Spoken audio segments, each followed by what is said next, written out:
Our kitchen at the log cabin has a lot of nice things, good stove and all, but the only refrigeration is a cooler out that window.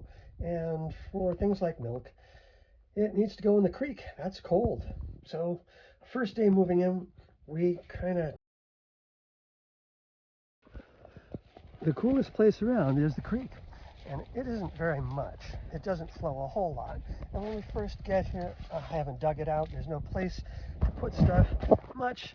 So we just quickly put the milk and things in the creek. And the next morning, this is what the tofu looked like. Well, okay. The tofu is gone, torn open. And this was the salsa. I've replaced the lid here, but something has chewed right through the lid of that thing and didn't like the salsa, so we were able to save the salsa, I guess. But what was this?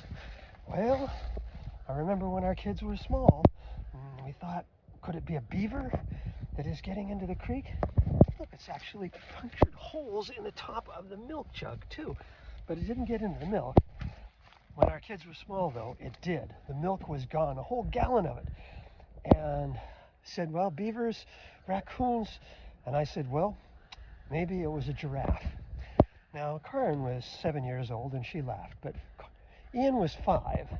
And I remember him saying, well, it couldn't have been a giraffe for 2 reasons.